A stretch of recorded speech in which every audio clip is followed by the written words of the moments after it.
I know the problems of what we call communist land and generation land.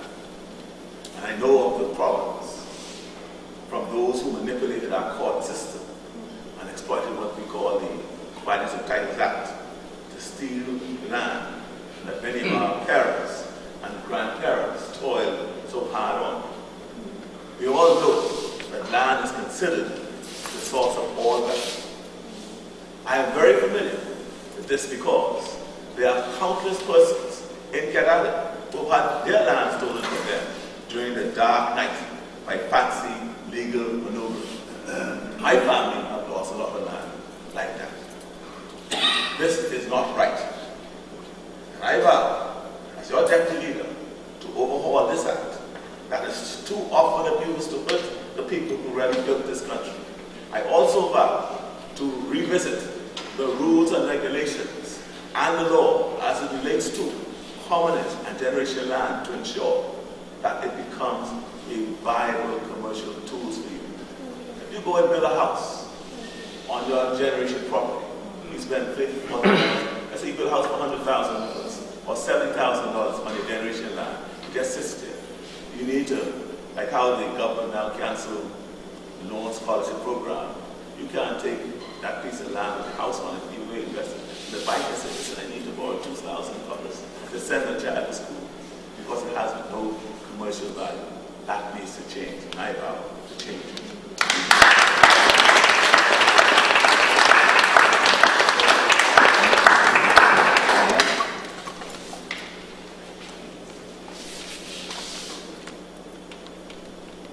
We heard from Brother Walks, and he talked about things past. And I know about the dream that he lived and had in those days, though he might have thought he may have lived or realized most of those dreams. Tonight, Andros, I am committed to restoring the Bahamian dream.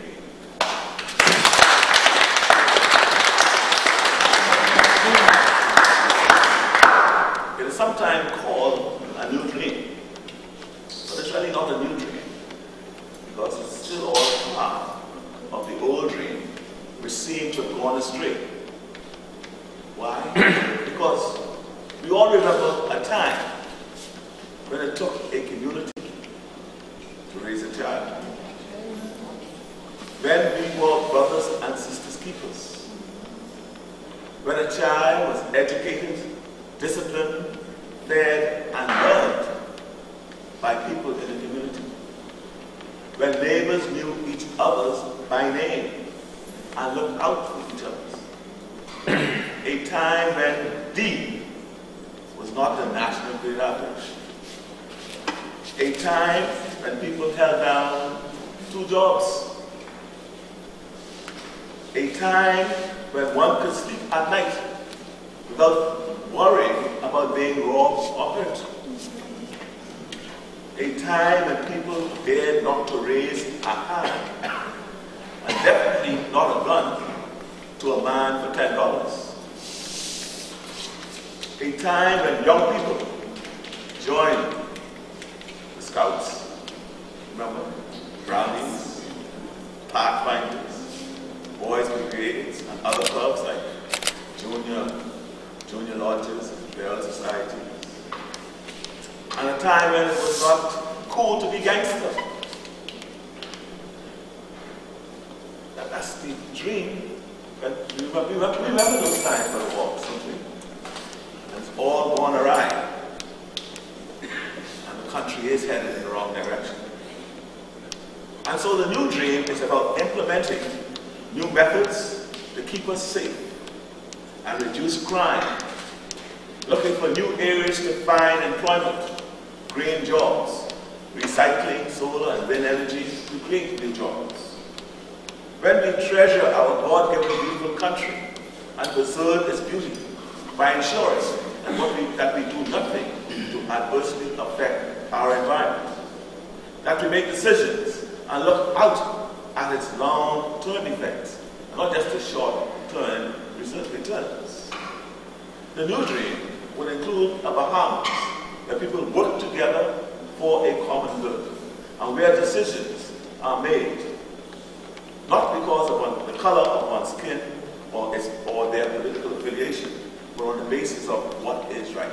Brother Johnson. Where politicians stop playing the blame game and work across party divides to achieve a common goal. I stand firm in my belief that the Progressive Liberal Party is the vessel to restore the dream and change the Bahamas.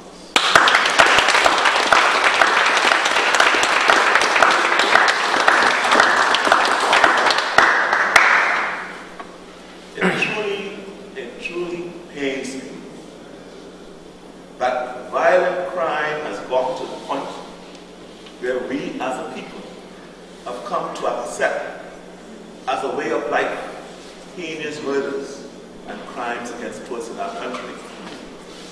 News reports of my children, friends of my children, mothers, brothers, sisters, fathers being killed on an almost daily basis has to be unacceptable. Yes. As a society, we must strengthen our resolve and demand that more is done to fight crime. The reality is, fellow Androsians, that we recorded almost 80 murders last year. That equates to 23 as a ratio, 23 to every 100,000. When the international average is 5 to every 100,000. We are 4 times above the international average. It's time to change, and something has to be done. And while I'm on the subject, the program here to attempt to reshape the lives and instill in young men at risk the fact that there are other choices apart from deep in the head has been shut down in this country, shut down here. So what are we now going to do with those young men at risk? Just turn them up here, loose again in our society, compound the problems we have. So we need to, and that's part of the problem, we need to address those issues. And fellow Androsians, we need to start agitating. We need to start speaking out about it. Because at the end of the day, this is our country. And people are counting on the Progressive Liberal Party to get it done. Trust me. See, we have become a people resigned to living in fear, as many of us have lost faith in our government and our collective ability to combat the criminal elements in our society. The Minister of National Security, the Commissioner of Police, the Police Staff Association, they're engaged, they fight amongst themselves. While crime is rising and spiraling out of control, enough has to be enough. And we need to lend our voice to that saying, enough is enough. Yeah.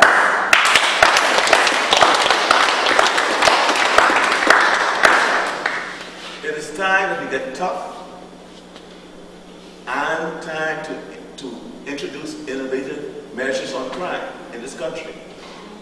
We cannot afford to lose another soul.